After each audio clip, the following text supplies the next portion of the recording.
Hoje a gente está desde manhã sendo ministrados pelo Senhor e Deus tem falado coisas grandiosas conosco no dia de hoje. Amém? Deus tem falado grandes coisas conosco hoje, amém? Amém. Eu creio que Deus ele vai continuar falando, porque não sou eu que tenho poder de fazer nada, eu sou apenas um mensageiro, não tenho condições de nada.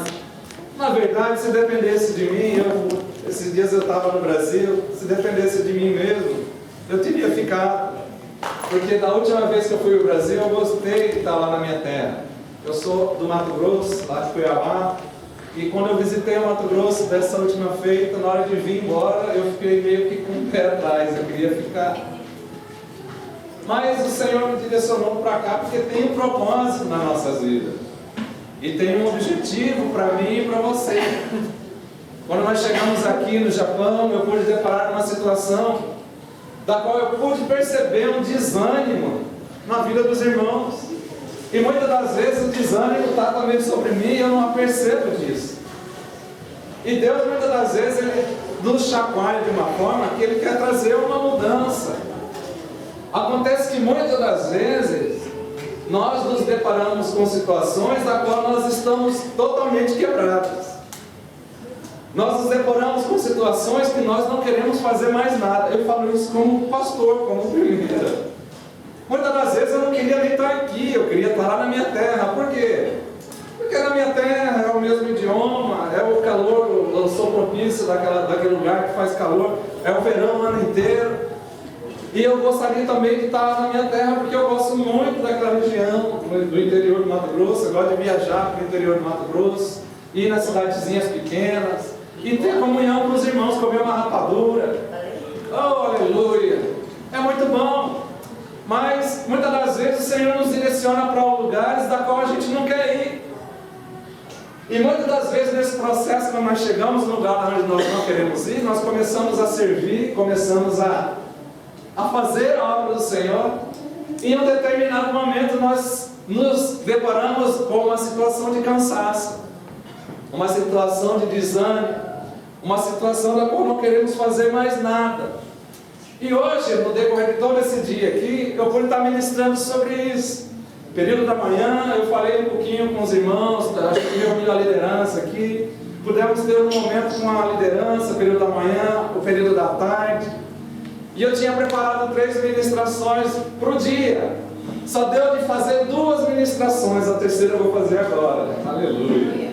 A terceira ministração, que era só para o pessoal da liderança, Deus ele pôde proporcionar essa situação de a gente estar passando para todo mundo, porque é bênção, primeiro, porque é a palavra de Deus, não é do pastor. Mas antes de eu estar entrando nessa palavra, eu gostaria de voltar naquele texto de Isaías, capítulo 42, versículo de número 3. Isaías, capítulo número 42, versículo número 3. Acha para mim, vê se tem para mim a versão de que nessa parte que está torcida está pavio. Porque acho que vai ficar mais fácil. Quem não entende o que é pavio? Você fala assim, os jovens que nasceram aqui, não sabem, né? O que é um pavio? Mas nós vamos estar falando sobre isso aqui. Aí, achou? Aleluia. Glória a Deus. O Eric é uma benção. Deixa eu achar meu esboço. Aqui. Então, muitas das vezes, nós queremos estar no lugar da qual é do nosso agrado. Estou falando como pastor. Muitas das vezes eu queria estar na minha terra. Queria estar comendo uma rapadura com farinha. Aleluia. Só eu. Tá bom, vou amenizar. Queria estar comendo lá um churrasco, né? Com pão, coisa esquisita, churrasco com pão. Só paulista que come. Na minha terra, o churrasco com mandioca. Aleluia. Queria estar lá, mas às vezes, muitas vezes Deus nos direciona para lugares onde a gente não quer ir. E quando a gente começa a servir no lugar onde nós não queremos estar, para a gente estar nesse lugar, tem que ser algo sobrenatural. Para Deus nos tirar da onde nós estávamos e colocarmos aqui no Japão para fazer a obra dele, só tem que ser algo espiritual, não pode ser algo carnal. Porque se for algo carnal, nós vamos começar a chegar um momento que nós iremos nos cansar, amém? Vamos colocar aqui, vou simplificar para você. Deus vem e te chama para ir lá para a China. Você fica com amor pela China. E você não quer ir, você quer continuar aqui, mas Deus te direciona para lá. Se você for debaixo de uma direção humana, vai chegar uma hora que você vai começar a servir lá na China. Deus que me pôs aqui, não sei o quê. Se for algo humano, vai chegar uma hora que você vai começar a cansar. E vai começar a ficar desanimado, vai ficar triste. Até chegar ao ponto de que você pode entrar nessa situação da qual está escrito nesse texto aqui. Veja bem, esse texto está dando duas referências, dois exemplos bem claros. Primeira referência, ele está falando de algo que tem uma substância, algo que tem uma firmeza, algo que quando ele está firme, nada pode abalar ele. É uma cana, né? Cana, não sei como que fala aqui. O texto diz assim: não esmagará a cana quebrada. Quem que não vai esmagar a cana quebrada? Deus. Porque quando a cana ela é quebrada, o que acontece com a cana quando ela é quebrada? Primeira coisa que acontece com a cana quando ela é quebrada, ela perde a sua consistência, ela perde a sua firmeza. E uma cana que perde a sua firmeza já está meio que 50%, já não presta mais. Acontece que lá na minha terra, todo mundo é da mesma nação, aleluia. Acontece que no Brasil a gente pega a cana e a gente passa num negócio assim, que ele moe a cana. E daquele moedor ali sai um caldo, aleluia. E aquele caldo ali, eu não aguento esperar para ir para outro lugar não. Eu já pego e já bebo aquilo ali, que se chama garapa na minha terra. Em alguns lugares do Brasil se chama caldo de cana, quem conhece? Com limão, maracujá, abacaxi. Deus, eu acho que tem no céu isso aí. Deve ter alguma fábrica no céu isso aí. Então, quando eu tomo um caldo de cana no Brasil, eu fico prestando atenção no processo para sair aquele caldo de cana. Porque o texto diz ali que não esmagará a cana que já foi quebrada. Na minha visão, aquela cana, quando ela passa naquele maquinário, a pessoa que trabalha ali, ela dobra, passa de novo, e passa uma terceira vez e sai caldo. Na minha visão humana, na sua visão humana, aquele bagaço presta para alguma coisa? Sinceridade. Presta para mais alguma coisa aquele bagaço? Não presta. Muitas das vezes nós estamos como um bagaço da cana. Não serviu para mais nada. Ou pensamos conosco mesmo: eu não quero mais saber de nada. Quer saber a verdade? Eu vou chutar o pau da barraca. Não vou mais fazer nada. Muitas das vezes nós estamos na situação dessa cana. E muitas das vezes nós não queremos fazer mais nada. Estamos tristes com Deus, tristes conosco mesmo. E queremos chutar o pau da barraca e não queremos mais saber de mais nada. Por quê? Porque na visão humana não tem mais solução para a cana que já foi quebrada. Aleluia. Tem solução para uma cana que já foi quebrada? Qual que é o lugar para uma cana que já foi toda esmiuçada? Que é só o bagaço, o único lugar que serve o bagaço. A cana que já foi esmiuçada só tem um lugar para ela que serve: lixo. Mas nesse texto aqui, aleluia, Deus usa o profeta Isaías para nos trazer uma mensagem que para aquele negócio que parece que já não tem mais solução, para Deus tem solução, aleluia. Um caldo de cana, ou uma cana esmagada que na nossa visão só presta para ir para o lixo, na visão de Deus, a visão de Deus é diferente da minha visão e da sua visão. Na visão de Deus, aquele bagaço que só tem serventia para ir para o lixo, ainda pode ser usado para fazer uma grande coisa. O texto é muito interessante: não esmagará a cana quebrada, algo que tem substância, algo que tem firmeza. Ele é abalado, ele é quebrado, não presta mais. O mundo tem essa visão: já foi esmagado, já foi quebrado, já não presta para mais nada. O lugar que esse bagaço de cana tem que ir é para o lixo. Aleluia. Muitas das vezes eu estou como um bagaço quebrado. Uma vez eu falei aqui, vocês não se escandalizam comigo não? Não. Uma vez eu falei aqui, nesse púlpito aqui na videira, eu falei uma vez que eu era como um motorista de ônibus, levando todos vocês para o objetivo de chegar no céu. Comparei eu como motorista de ônibus e a igreja como ônibus. Quem lembra disso? falei isso já tem um tempo já aqui. Quando eu fui no Brasil agora, a gente, lógico, tem que ir de avião, não tem como chegar lá de outra forma. A gente parou em Guarulhos, de Guarulhos para Mato Grosso do Sul, avião. Passamos uma semana na casa da minha sogra. Da minha sogra, nós decidimos ir para o Brasil, que já tinha, para Cuiabá, que era a minha terra, para ver a minha família. Ficamos um período com a família da Suza, outro período era na minha cidade, em Cuiabá. E esse trajeto de Campo Grande para Cuiabá, nós fomos de ônibus. Uma benção o ônibus.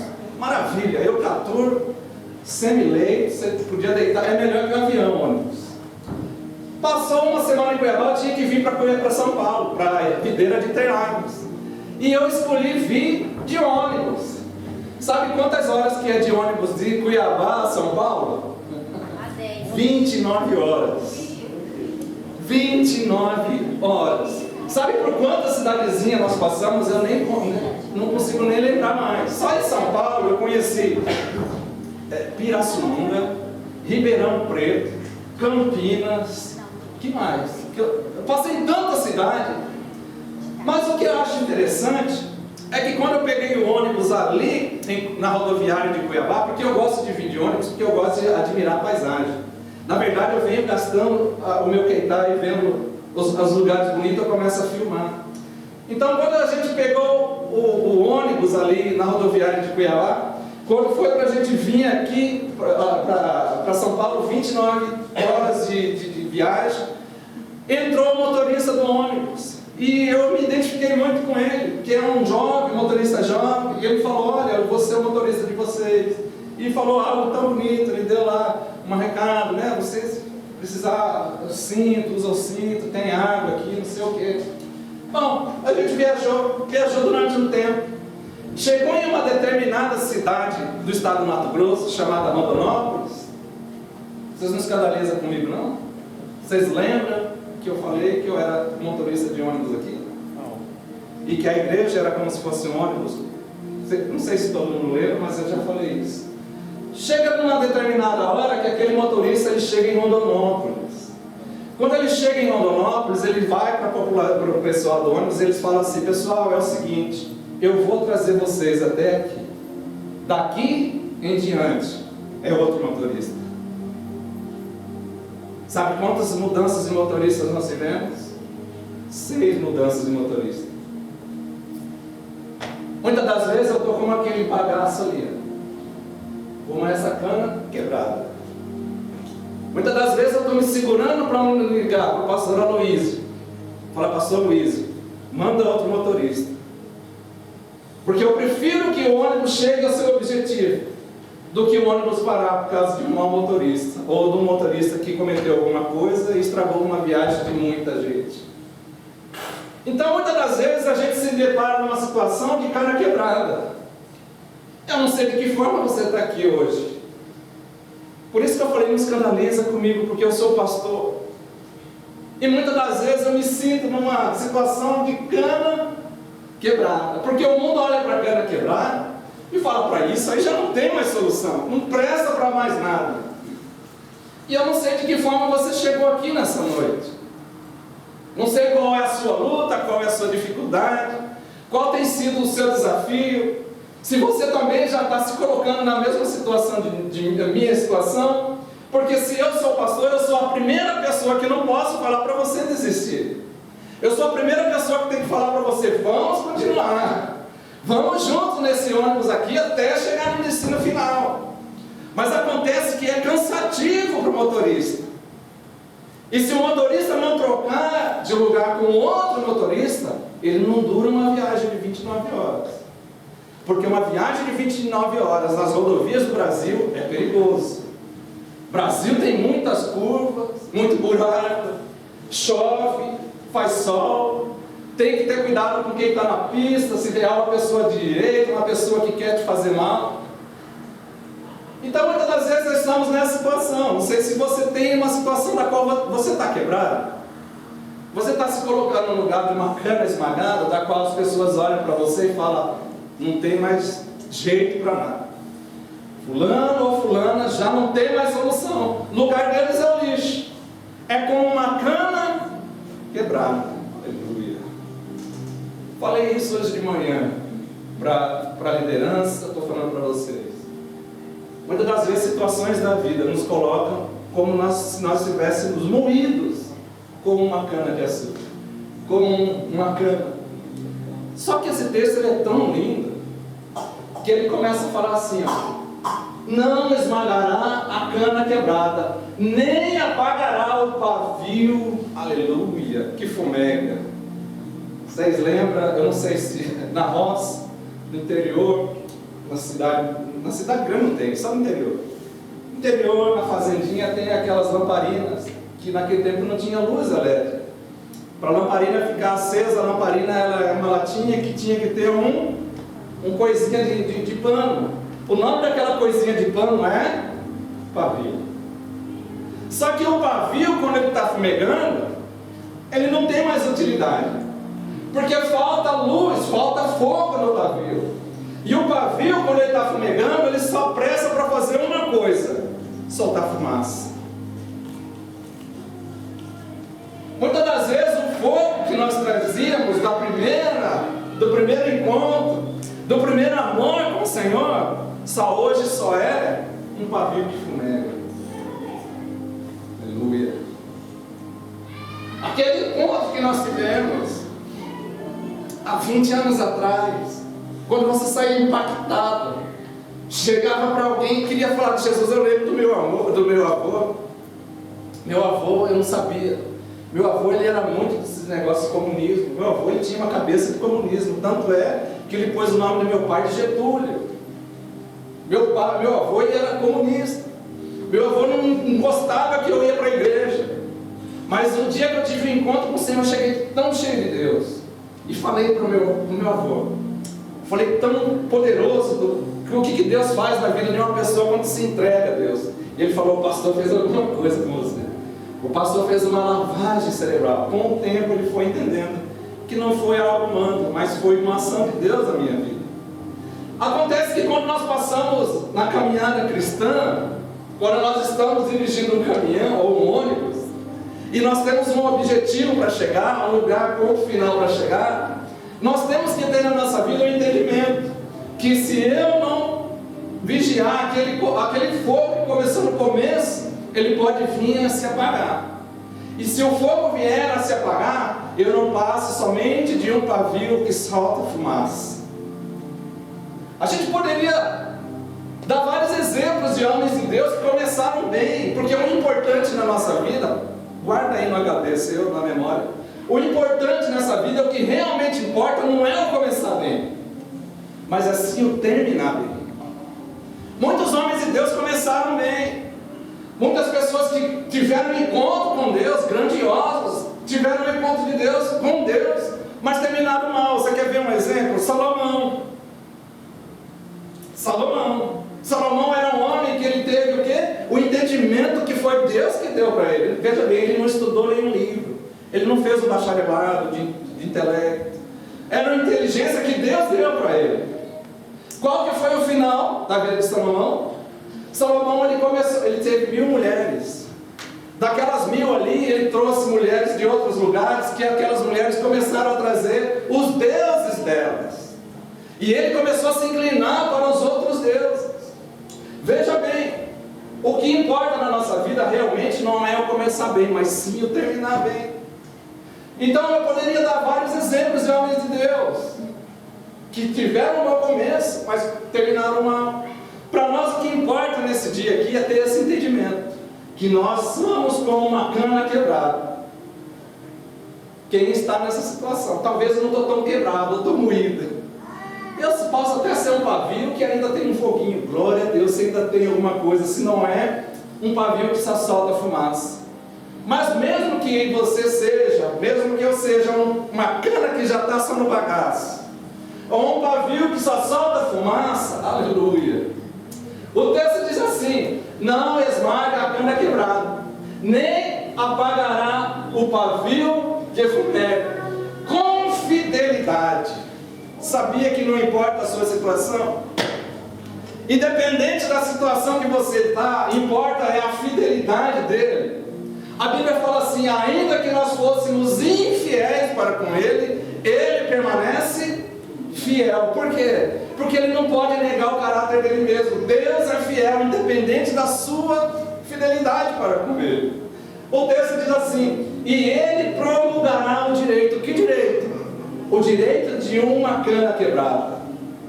Uma cana quebrada tem direito? Não tem, somente o lixo.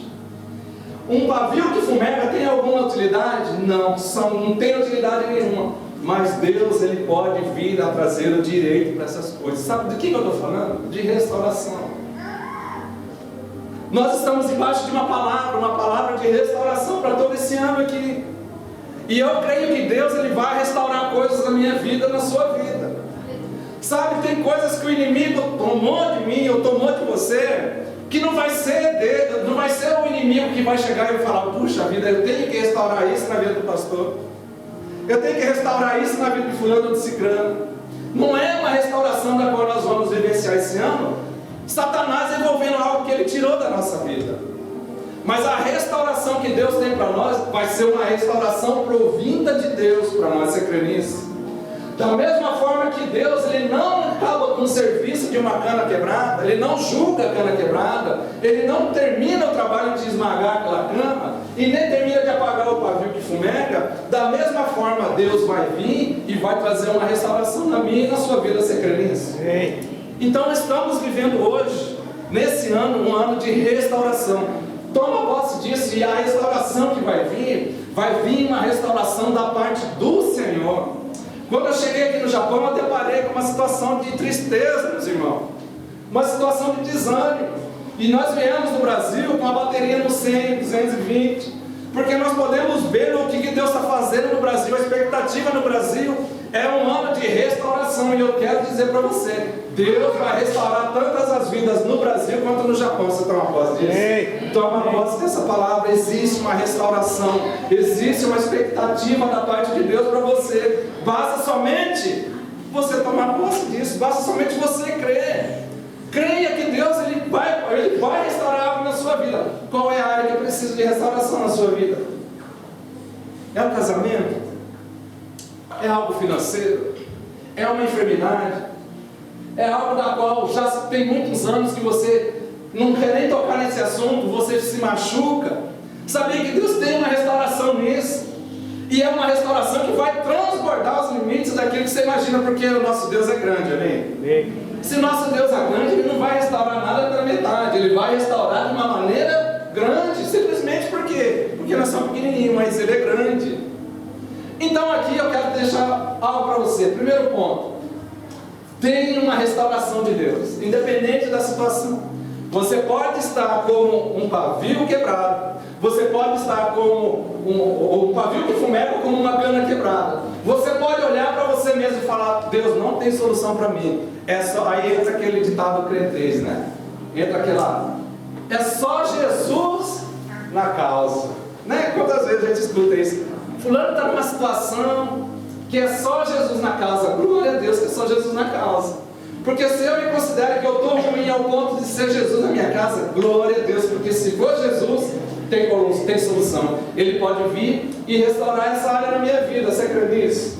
Primeiro ponto: Jesus vai restaurar áreas na sua vida. Toma posse disso. Mas tem outro ponto. Até aqui deu para entender?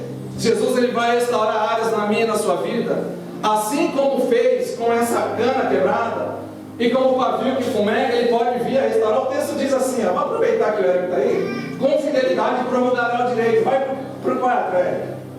Não desanimará, nem será esmagado, até que estabeleça na terra a justiça.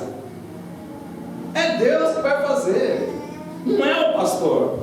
Então Deus tem uma restauração da parte dele, para o pavio que não fumega mais, e para a cana que só dá o bagaço. Aleluia. Mas aí eu vou entrar em um outro ponto, e não é o terceiro ponto da ministração da qual eu vou falar daqui a pouco, eu só estou na introdução. Segundo ponto: não adianta Deus se restaurar se você não estiver alinhado com Ele. De que adianta a cana esmagada ser restaurada? De que adianta o pavio que não fumega ser restaurado, mas eles não estão aliançados, não tem coração voltado para Deus? De que adianta isso? Falta um alinhamento. Se o pavio que estava só soltando fumaça, Deus vem e restaura ele vira uma tocha de fogo. A cana que estava só o bagaço, Deus vem e restaura a cana. Mas esses que estão restaurados, eles não têm um coração alinhado com Deus, e o que adianta? Não vai adiantar de nada. Vai ser somente perda de tempo. Sabe por quê? Porque a Bíblia nos dá direção para mim poder falar para vocês de pessoas que tiveram um encontro, que tiveram o coração tocado por Deus. Quer ver um deles? Saul. Saul foi um homem que teve o coração tocado por Deus. Vamos ver. Abre aí para mim, Eric. 1 Samuel, capítulo número 10, versículo 9. 1 Samuel 10, 9. Olha lá. Aconteceu que no momento em que Saul se virou para se despedir de Samuel, Deus lhe mudou o coração. Veja bem, existe. Eu sou pastor, eu estou muitos anos na presença do Senhor, muitos anos como crente, e eu creio que tem bastante irmãos que sabem muito bem o que eu vou dizer aqui. Existem situações que a mudança na vida de uma pessoa é demorada. Existe situação que a pessoa, para ter um coração transformado, precisa de 3 meses, 6 meses, 1 ano, 2 anos, 3 anos. É o coração que só está sendo mudado. Mas nessa história de Saul, a Bíblia diz que quando Saul estava conversando com Samuel, quando ele vira as costas e vai embora para a casa dele, o texto diz assim: no momento em que Saul se virou para despedir Samuel, o coração dele já era um coração transformado. Que tipo de coração era o coração de Saul? Era um coração que estava alinhado com Deus. Um coração alinhado com Deus. Deus tinha tocado no coração de Saul. Saul ele não estava numa situação de pavio, que estava só soltando fumaça. Não estava também numa situação de cana que já era só o bagaço. Mas Davi, o texto diz aqui que quando Saul ele tem um encontro com Samuel, porque ele tinha perdido as jumentas do pai dele, ele estava assim, pai. E alguém fala, tem que ir no profeta, e ele foi na casa de Samuel. Na hora que ele entra, Deus fala para Samuel: Samuel vai ser esse homem que vai reinar sobre o meu povo. E Samuel fala para Saul sobre isso. E quando ele se despede de Samuel, ele vai embora. A Bíblia diz que o coração dele já é um coração diferente. É Deus que vai fazer a mudança no seu coração. Não é o pastor que vai falar para você parar de beber. Não é o pastor que vai falar para você parar de assistir filme pornô. Não é o pastor que vai falar para você que você tem que voltar para sua esposa, tem que voltar para seu marido. Não é o pastor que vai falar para você que você tem que ter uma mudança. Porque se é eu que faço, vai ser algo que é espiritual ou algo carnal? Carnal, porque é o pastor que está falando. Mas quando Deus toca no coração, a pessoa tem um entendimento que ela está fazendo é algo errado, a pessoa mesmo começa a mudar. Não precisa eu ir lá e falar mais alguma coisa, porque a pessoa já sabe do erro dela. Nenhuma pessoa precisa de mais acusação para falar: puxa vida, eu estou fazendo isso, não precisa. Aí a pessoa vem para a igreja e, em vez de receber a palavra que vem trazer uma esperança para ela, recebe só culpa, só acusação. Não é isso da qual Deus tem para nós nessa noite. O coração, quando é transformado, essa pessoa, quando tem o coração transformado como foi de Saul, o coração dela é automaticamente alinhado com Deus. E quando a pessoa está com o coração alinhado com Deus, não tem gigante, não tem filisteu, não tem circunciso, não tem nada que para diante dele. Por quê? Porque a luta dele não vai ser uma luta dele, vai ser a luta de Deus. Acontece que Saul, chega um momento na vida de Saul que ele começa a afastar de Deus. O coração dele começa a ir para longe de Deus. Olha só, Eric, abre aí para mim 1 Samuel, capítulo número 15, versículo 30. Olha só. Então disse Saul, deixa eu trazer vocês no texto. Essa aqui é a segunda vez que Saul erra com Deus. A primeira vez ele foi oferecer um sacrifício, sendo que não era ele para ser a pessoa para oferecer o sacrifício. Deus chamou ele para fazer o quê? Para reinar em Israel. Havia a pessoa responsável por oferecer sacrifícios a Deus. Quem que era? Samuel. E acontece que Saul, ele estava diante do povo, E ele viu que o povo estava meio que querendo ir embora. Ele falou: bom, já que Samuel está demorando, eu mesmo vou fazer isso aí. E ele vai, toma o lugar de sacerdote de Samuel e vai e oferece sacrifício. A Bíblia diz que naquele mesmo instante chega Samuel, na hora que ele acaba de fazer o sacrifício, e fala: Saul, o que você acabou de fazer? Samuel, é o seguinte, você estava demorando muito. Eu mesmo tomei o seu lugar e fiz isso aí. A resposta de Deus para Saul foi: o reino foi rasgado de ti. Acontece que agora eu vou colocar um outro homem no teu lugar, e esse homem será segundo o meu coração. Davi é conhecido como o homem segundo o coração de Deus. E era um homem com um coração alinhado. Davi, ele era conhecido como um homem com um coração alinhado com Deus, tanto que a Bíblia fala que ele era um homem segundo o coração. Acontece que aquele foi o primeiro erro. O segundo erro foi esse aqui: Deus manda Saul ir lá em Amaleque. Ele vai em Amaleque. Deus fala para ele: mata tudo que você vê, não deixa nada, mata tudo que aparecer diante de você. Ele vai lá, ele cumpre essa palavra, e ele vai e mata tudo que ele achava que tinha que ser morto, menos o rei se não me engano é Agag, né? Menos o rei de Amaleque. Ele deixa o rei de Amaleque vivo, traz para Israel, juntamente com o rei de Amaleque, o povo de Amaleque vivo. Ele traz para Israel o rei de lá, e traz também junto animais para ele sacrificar para Deus. Ele traz ali cordeiro, que era lugar. Ele viu lá que Deus tinha dado a ordem para matar tudo, mas conforme ele já estava com o coração desalinhado de Deus, ele olhou para os bezerros e falou: olha, não dá para a gente levar isso aí e fazer sacrifício para o nosso Deus. Mas Deus não tinha dado a direção para ele matar tudo. Acontece que quando nós estamos com o coração desalinhado de Deus, nós começamos a fazer as coisas segundo a nossa vontade, e aí é onde mora o perigo. Um coração desalinhado já não é mais Deus que está no controle, é a pessoa. Saul começou a olhar para os bezerros, começou a olhar para o cordeiro que estava lá em outra terra, que Deus tinha dado a direção para ele destruir tudo. Ele trouxe o rei de lá e trouxe esses animais. A intenção de Saul era boa, não era? Puxa vida, vou trazer os animais, montar em lá e deixar aqui, vai morrer. Eu vou pegar esses animais aqui, vou levar para Israel e vou sacrificar para o nosso Deus. A intenção é boa? É uma intenção boa. Porém tem um perigo nisso. Porque muitas das vezes nós podemos estar desagradando a Deus com boas atitudes. Podemos estar desagradando a Deus com boas ações. Tudo isso acontece porque o coração está desalinhado. Se o coração está desalinhado, eu vou seguir tudo conforme a minha vontade. Aí a pessoa se pensa, sabe o quê? A pessoa pensa que é a última Coca-Cola do deserto, a última bolacha do pacote. Ela acha que todo o universo, que o sol tem que girar em torno dela. Porque se ela está com o coração desalinhado, a cabeça dela vai pensar assim: tudo tem que girar conforme a minha vontade. Saul estava assim. Não adianta você ter sido uma cana quebrada, ter sido restaurado por Deus. Não adianta você ter sido um pavio que fumega, ser uma tocha de Deus hoje, se o teu coração está desalinhado.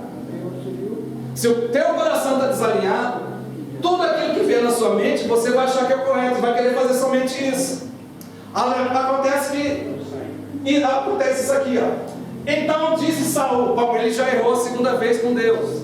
Aparece Samuel e fala isso aqui para Saul: pequei. Olha só o entendimento de Saul: pequei, mas honre-me agora diante dos anciãos do meu povo. Se ele está com o coração alinhado com Deus, o que ele tinha que falar realmente para Samuel? Samuel, é o seguinte: eu pequei, mas agora me honra diante de Deus, me põe na presença de Deus, porque eu estou errado, Samuel. Mas a intenção dele, o que era? Agradar quem? Agradar o povo. Samuel, me honra agora diante dos anciões do meu povo e diante de Israel. A intenção dele era uma intenção totalmente de um coração afastado de Deus.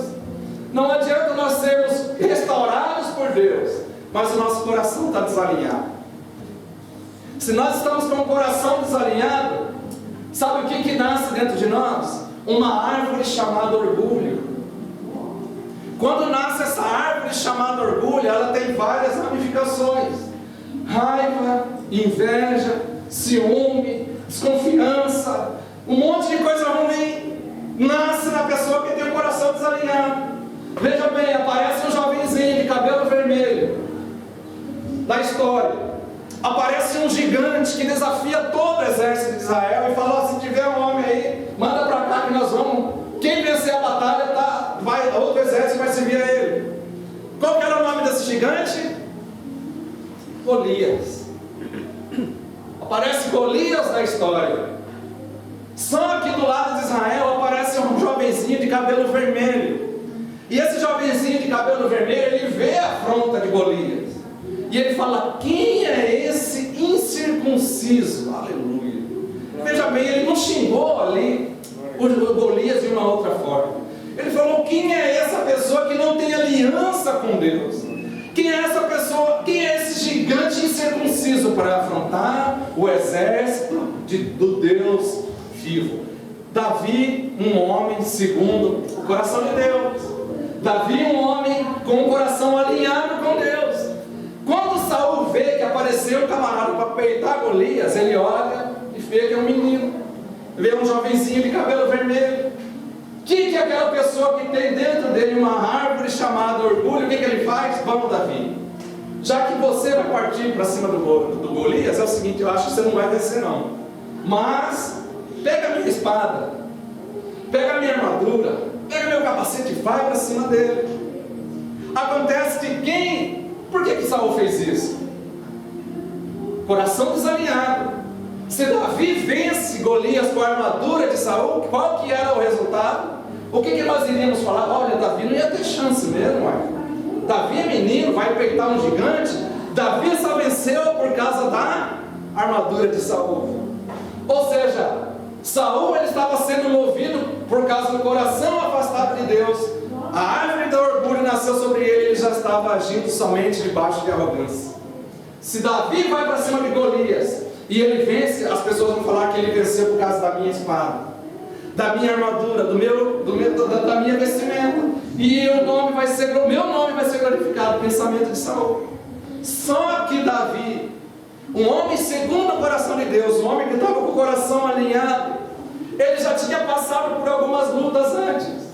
Qual que foi as lutas que Davi tinha passado antes? Olha aqui, Saul, é o seguinte: eu não vou partir para cima do Golias com essas roupas não, porque eu acho que suas roupas é muito grandes, essa espada é muito pesada.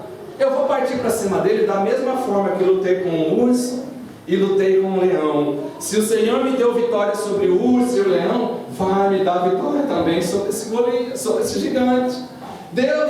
Davi tinha essa consciência porque ele estava com o coração alinhado com Deus.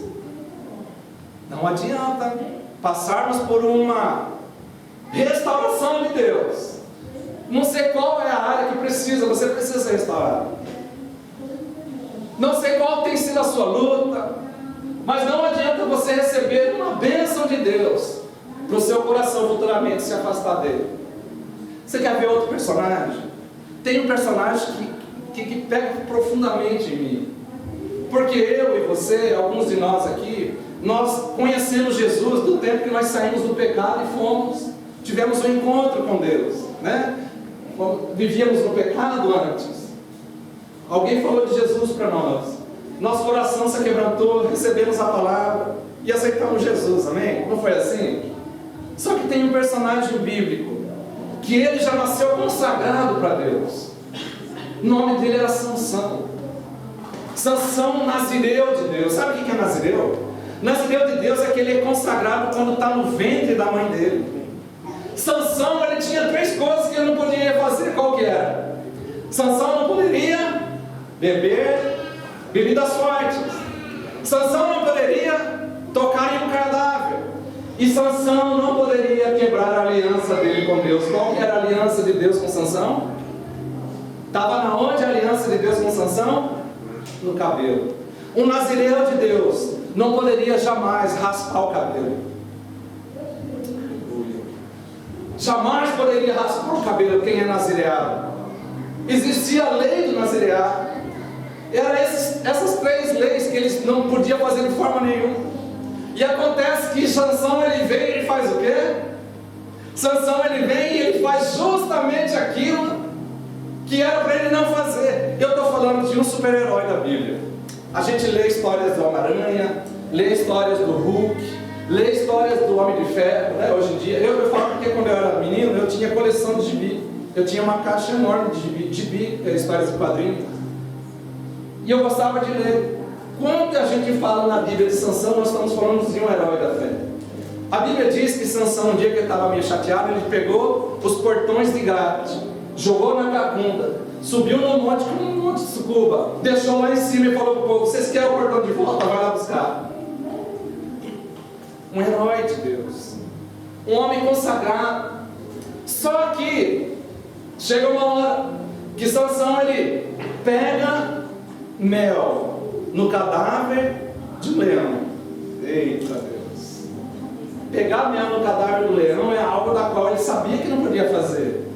Acontece que o mel chamou a atenção dele, porém o mel estava em cima do cadáver de um leão. Eu não vou nem perguntar para os jovens, ou para qualquer um de nós: você tem pegado em algo que está em cima de um cadáver, e você tem um entendimento que isso pode desagradar a Deus totalmente? Porque Sansão tinha esse entendimento. Sansão não podia beber bebida forte. Acontece que ele vivia, sabe aonde? Dentro dos do vinharão. Ele ia para as festas dos lugares lá. A primeira coisa que ele fazia, ele enchia a cara. Ele, para dar continuidade, estou tentando resumir. Chegou uma hora que Sansão ele vem e ele não está contente de ter só uma namorada. Ele quer buscar algo mais. E ele tem uma namorada eu esqueci o nome da cidade agora, e ele não se dá por satisfeito. Ele vai e ele procura uma outra pessoa. E o nome da outra pessoa, quem que lembra? Dalila. E o perigo nessa noite, eu quero dizer para você: não adianta você ser restaurado se tiver o coração desalinhado, como Saul ou como Sansão. Porque quando Sansão está com o coração desalinhado com Deus, ele perde algo que é principal nas nossas vidas, que se chama sensibilidade. Sansão ele passa a ser uma pessoa insensível. Quando o pecado é constante na vida de uma pessoa, ele começa a pecar de uma forma natural, e ele já não vê mais o pecado como algo errado, porque ele se tornou uma pessoa insensível. Sansão estava insensível. Ele deita no colo de Dalila. Lógico, depois de quê? Que eu falei lógico, depois de terem feito sexo ou feito amor, da forma que se entender, ele deita no colo de Dalila, satisfeito. Tinha acabado de se satisfazer, o prazer dele tinha acabado de ser satisfeito ali. E era algo constante na vida de Sansão.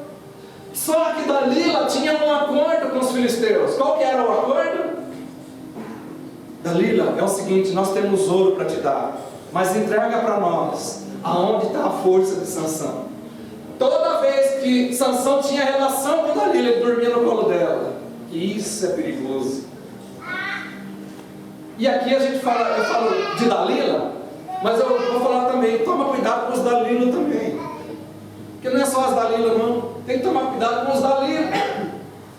Porque muitas das vezes, eu não estou falando tão claro assim, não estamos deitados no colo de nenhuma Dalila ou Dalila, mas muitas das vezes estamos nos lidando com situações que desagradam a Deus. Estamos lidando com situações que o inimigo está só ali de olho. E chega uma hora que Dalila está para receber dinheiro dos filisteus, mas ela tinha que ter uma tarefa. A tarefa de Dalila era descobrir qual era o segredo da força de Sansão. E cada vez a Bíblia fala que Sansão ele tinha uma desculpa para dar para ela. Primeira vez, deitou com ela, dormiu com ela, dormiu no colinho dela. E ela chegava a Sansão: dá onde está a sua força? Se fosse eu, já falava o quê? É cilada, chuta, né? Chuta porque é laço. Vou falar o quê? Segredo que nada. E ali ele foi uma vez. Ele falou: se me amarrar com cordas novas, eu vou ficar amarrado igual um homem normal, não vou ter força. E foi. Segunda vez, terceira vez, quarta vez, quinta vez, até chegar o momento em que Sansão fala assim: Dalila, se você cortar o meu cabelo, eu vou ser um homem normal. E o que é que a Dalila vem e faz? Espera a Sansão dormir com ele. Quando Sansão dorme ali, o que é que ela vem? Ela pega a maquininha lá e vem no cabelo dele. Acontece que quando ele é todo rapado, os filisteus entram, porque já tinha acordo com a Dalila. Quando os filisteus entram, a Dalila entra e fala: Sansão, os filisteus. Qual que era a decisão de Sansão? Qual que era o pensamento de Sansão? Vamos ver na Bíblia isso aí? Onde que está? Juízes 16, 20, Eric. Juízes 16, eu estou só na introdução, não entrei no terceiro tópico ainda. Tá bem. Juízes 16, 20, é isso? Vamos ver. Aleluia. Juízes é depois de Josué. Juízes 16, 20. É isso mesmo? Isso, 16, 20. Amém. Então ali é Dalila gritando. Olha só o grito de Dalila: Sansão, os filisteus vêm vindo aí. Ele despertou do sono. Presta atenção, como que Sansão estava? Dormindo no colo do inimigo. Jovens, presta atenção. Cuidado na onde você está dormindo. Sansão dormiu no colo do inimigo. E o desejo do inimigo era que ele entregasse o quê? A força, a aliança que ele tinha com Deus. Para quê? Para ele vir e cortar. Sansão, ele tem um despertar. Ele despertou do sono e disse consigo mesmo. Veja, quando ele vê aquela situação, ele já estava tão insensível que ele achava que ele iria resolver das outras formas como ele resolveu antes. Bom, já é a 15ª vez que eu dou uma surra nos filisteus. Vai ser dessa vez, vai acontecer de novo. Por quê? Porque eu sou Sansão. Um coração desalinhado de Deus, um coração longe de Deus. E ele vai e ele pensa que iria resolver aquele problema. Como que Sansão estava pensando? A Bíblia fala sobre justiça própria. Sansão, ele cometeu tudo que não podia, porque ele estava debaixo de uma justiça própria. Ele tocou no cadáver, na qual ele não podia tocar. Ele bebia bebida forte, na qual ele não podia beber. E ele se deitava com a Dalila, porque ele já estava tão insensível que o pecado na vida dele já era rotineiro. Um coração desalinhado com Deus. Então ele pensou que da mesma forma que ele resolveu essa situação antes, ele iria resolver agora. Qual que era a situação? Os filisteus estão partindo para cima dele. Da mesma forma que ele resolveu antes, ele falou: vai ser fichinha, vou dar um tapa, vai cair todo mundo. Acontece que Sansão estava insensível para com Deus. E acontece isso aqui: vou sair como nas outras vezes e me livrarei. Vai ser do meu jeito, vai ser na minha força, na força do meu braço, vai ser na minha justiça. Porém, olha só que texto triste. Presta atenção no texto que está falando aqui. Um jovem, um homem, uma pessoa de Deus, que era consagrada a Deus. Não era uma pessoa que teve um encontro com Deus lá na frente, mas era um homem que tinha uma aliança com Deus desde o ventre.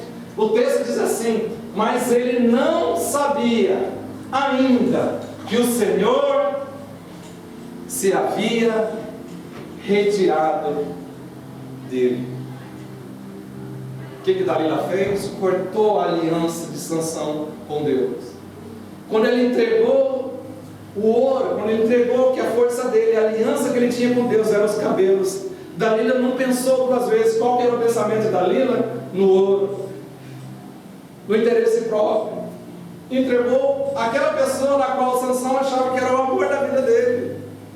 O inimigo é a mesma coisa. Tudo isso acontece debaixo de uma pessoa que tem um coração desalinhado. Por isso eu bato na tecla: não adianta você ser restaurado nessa noite, mas sair daqui com o coração desalinhado.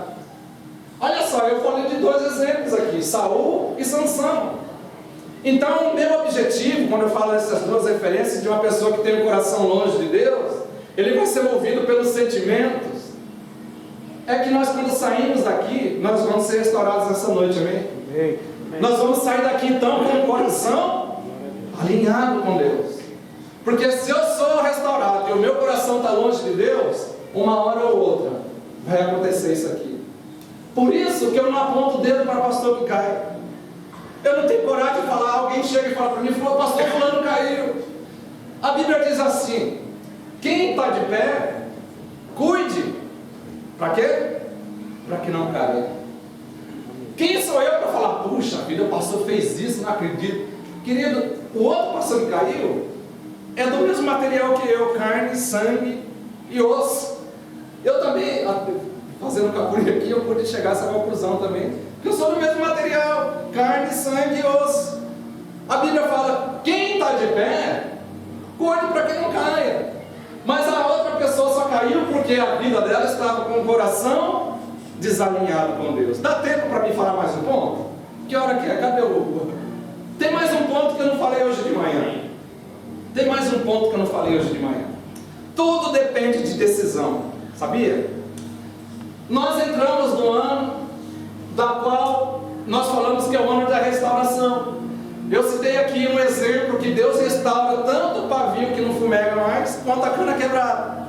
Eu dei um exemplo de dois personagens bíblicos que eles são maus exemplos de como o homem pode ter uma vida restaurada por Deus, mas se não estiver alinhado com Deus, o fim dele é como o fim de Sansão, ou o fim como o de Saul. Porém tem um terceiro ponto que eu não falei de manhã, estou chipando se vai dar tempo. Será que vai dar tempo? 8h30. Tem 30 minutos? Vocês me aguentam 30 minutos? Aleluia, então vamos lá. Terceiro ponto, você só vai viver coisa grande. Presta atenção no meu nariz aqui. Você só vai viver coisa grande se você decidir viver coisas novas. Você só vai viver coisas grandes se você decidir viver coisas novas, coisas grandes. Aonde eu posso usar argumento bíblico para bater isso aqui? A Bíblia fala de um homem chamado Pedro, aleluia. A Bíblia fala lá no livro de Mateus, capítulo número 14, Mateus 14, 28. Vamos ver isso aqui? Tudo depende de uma decisão. Você quer experimentar coisas grandes na sua vida, sim ou não? Amém. Então decida hoje. Decida que esse ano de 2025 vai ser um ano da qual você vai viver coisas novas. Decida que nesse ano aqui, se o seu coração está desalinhado, nesse ano aqui o seu coração vai estar alinhado com Deus. Porque aqui nós vamos ver essa história aqui. Olha só que situação. Então Pedro disse, quem é Pedro? Pedro era um pescador, veja bem, não era como eu, ou como, cadê o meu tio? Não era eu, o meu tio, o João, que não sabe pescar. Pedro ia pescar, eu falo não sabe pescar é que não vem, né? Não vem, de vez em quando que vem, né? E eu tenho certeza que ele falou ali, tudo é eu. Então, muitas das vezes a gente vai pescar e não pega nada. Só que Pedro pescava porque ele era pescador. Então Pedro sabia, aí ele vivia disso. Não era como eu lá que vai pegar alguma coisa, pensa que está pegando um peixe grande, chega no lambari desse tamanho, e fica leve, e tira foto. E tem uns que faz montagem. Então, Pedro ele era pescador. Chega um dia que está uma situação que quando ele está pescando, acontece que aparece do nada uma tempestade. Vamos ver. Então disse Pedro, se é o Senhor mesmo, me mande que eu vou até aí. Está lá no meio da noite, acontece uma tempestade, está tudo escuro. O pescador, que era profissional, junto com os outros amigos dele, tudo homaiado, fica todo mundo com medo e começa um subir em cima do outro assim.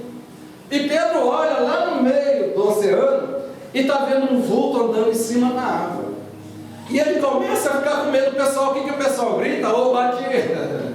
É fantasma! Já estava ruim a situação, tinha uma tempestade e agora tem um obaque vindo para cá. Aí ficou um homem querendo subir em cima do outro, com aquele montanhado de homem, tudo na proa. E o barco até levantou de lado, imagino eu. Um monte de 12 homens, já pensou? Aquela situação terrível. Só que Pedro ele olha e ele percebe que aquela pessoa que está vindo não era um obaque, não era um fantasma. Ele percebeu, pelo andar daquela pessoa, que era Jesus. E ele faz isso aqui, se é o Senhor mesmo, mande que eu vá até aí andando sobre as águas. Olha só, bom, se é um obaque, não vai ter força para isso. Olha o pensamento de Pedro. Se é um baquê, eu vou pular e vou afundar.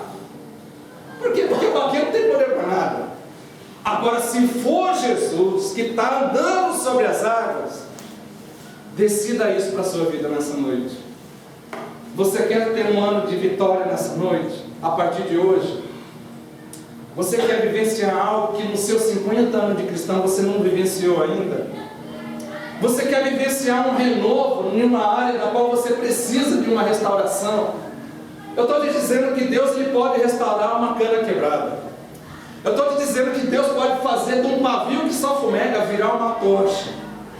Mas se nós estivermos com o coração alinhado, desalinhado, nós alinhados o nosso coração, ainda vai faltar nós termos algumas decisões na nossa vida. Sabe qual? A decisão que nós precisamos ter na nossa vida? A decisão de viver o sobrenatural.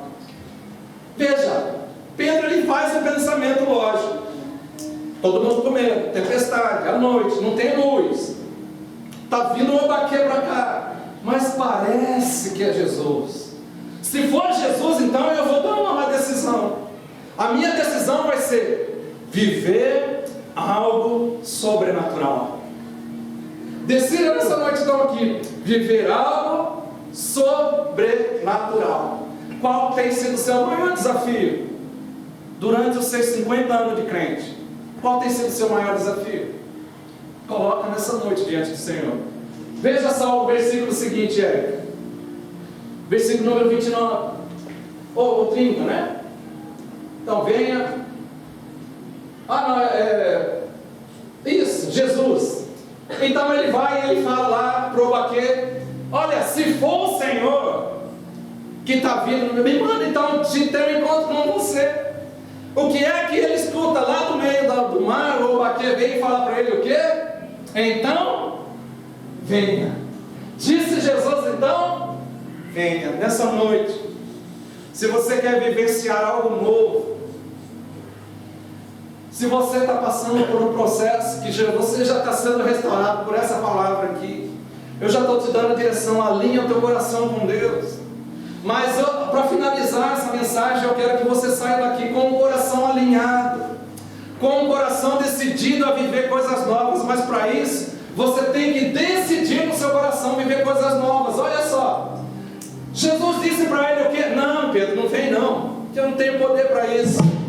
Qual que foi a palavra de Jesus para Pedro naquela hora? Vem. Pedro, você quer viver coisas novas? Sim, Jesus, eu quero. Então, pula na água, Pedro. Você teria coragem? Teria coragem de pular como Pedro fez? Pedro, ele decidiu. É uma questão de decisão.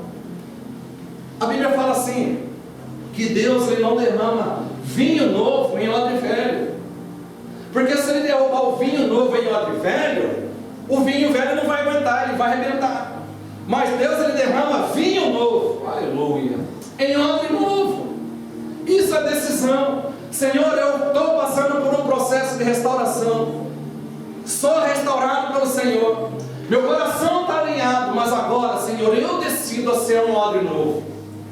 Eu decido a viver vida nova diante de você, Senhor. Diante do Senhor, eu decido ter um estilo de vida novo. Quando eu decido ter um estilo de vida novo, Deus vem e começa a derramar coisas novas sobre a nossa vida. Mas tudo isso depende de uma atitude, de uma decisão. Porque Pedro, quando ele fala, se for o Senhor me manda ter convosco, a palavra de Jesus para ele foi: venha. Nessa noite a palavra de Jesus para você é: venha. 2025 te espera. Um ano de coisas novas. Um ano da qual Deus vai restaurar áreas na sua vida. Para isso decida, porque a palavra do Senhor para você nessa noite, sabe qual que é? Venha. Quem quer ser restaurado nessa noite? Quem quer receber algo grandioso durante todo esse ano? A palavra do Senhor para você nessa noite é: venha. Volta mais. Venha. Disse Jesus disse: venha. E Pedro, descendo do barco, aleluia. Nossa, Pedro foi, né? História de Pedro. Querido, descer do barco sempre é muito fácil. Descer aqui, se tiver o barco aqui e for para me descer ali, eu só dou um pulo porque eu sei que é terra. Mas quando a gente decide viver coisas novas, Eu não conheço nenhum outro personagem bíblico que vivenciou o que Pedro viveu.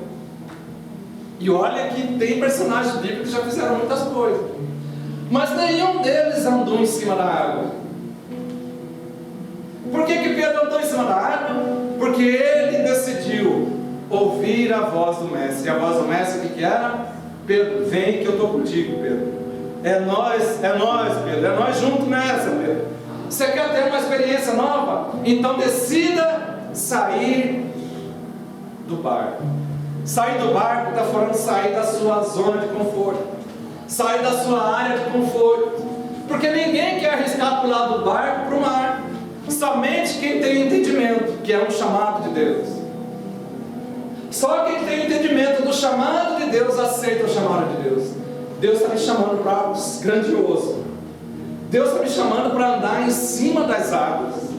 Pedro vai e decide aceitar esse chamado. E quando ele decide aceitar esse chamado, Pedro vivencia algo que eu não consigo fazer, algo que Paulo não conseguiu fazer, algo que Moisés não conseguiu fazer, algo que Elias não conseguiu, Eliseu não conseguiu, Davi não conseguiu, Samuel não conseguiu andar em cima das águas.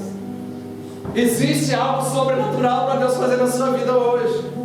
Você está disposto a deixar o barco? Você está disposto a viver algo novo e ter uma experiência com Deus que vai marcar todo o seu 2025, 2026, 27, 28, 29?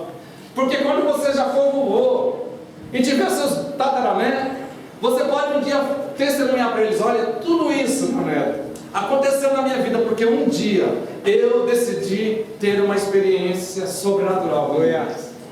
Eu decidi sair do barco. Vovô, o que é barco? Era o lugar que eu estava acostumado a ficar. Era a minha área de conforto, mas eu ouvi um chamado de Deus. E quando Ele me chamou para ter uma experiência com Ele, Ele falou para mim assim: vem. E eu falei: então eu vou, porque se é o Senhor que está chamando, eu vou andar no sobrenatural. E Ele começa a caminhar sobre as águas. O texto é muito lindo. O texto é muito lindo. Porque a Bíblia fala assim, que enquanto Pedro estava focado em Jesus, quando ele estava focado em Jesus, ele conseguia caminhar sobre as águas.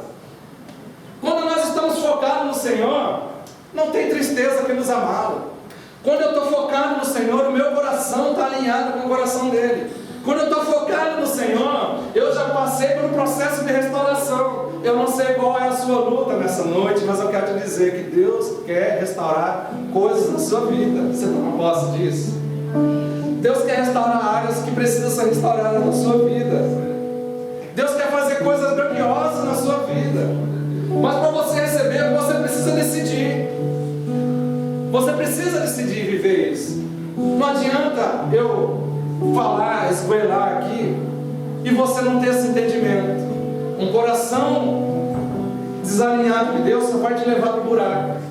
Mas um coração alinhado com Deus, se você decidir viver o sobrenatural, você tem a capacidade de andar em lugares que você nunca imaginou.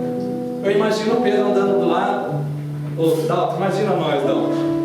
Jesus lá na frente, a gente focado nele, começa a olhar, começamos a caminhar na água.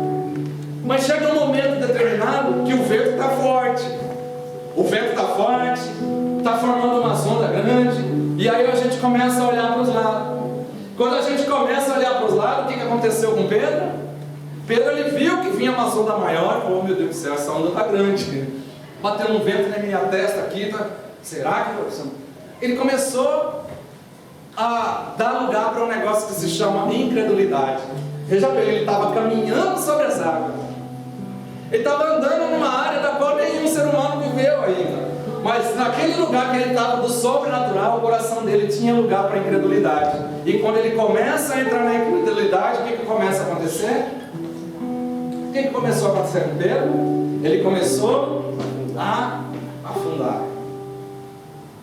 Aleluia. Quando ele começa a afundar, chega uma hora que Deus... Eu fico imaginando Jesus correndo, né? Pedrão afundando, está afundando. Eu imagino Jesus correndo para vir restaurar ele. Partiu de Jesus, veja bem, não foi Pedro que falou: ah, eu vou morrer enquanto ele não chegar aqui. E ele afundou e Jesus não foi lá, não. Quando ele está afundando, eu imagino Jesus correndo, estendendo a mão, porque Jesus tem a mão estendida para nós. Aleluia. Quando a gente está afundando, ele corre até nós e faz, sabe o quê? Homem de pouca fé. Pouca fé, não é café, tá? Café daquele que tem ali. É homem de pequena fé. Por que você teve incredulidade? Por que você duvidou? Por que você duvidou que esse ano vai ser um ano grandioso na sua vida? E ele corre até Pedro e ele pega Pedro. E sabe o que é mais interessante? Os dois voltam juntos para o barco. Aleluia. Aleluia. Eu fico imaginando a conversa dos 12. Pedrão é doido, ele vai pular na água, vai afundar com o tijolo. Quando eles veem que ele não afundou, ele começa a andar, fica um olhando para o outro. Na hora que eles veem que Pedro está afundando, Jesus corre até ele. E Jesus sobe com ele no barco. Pararam para ver o que Deus tem preparado para nós. Aleluia, Jesus. Se coloca de pé, meu irmão.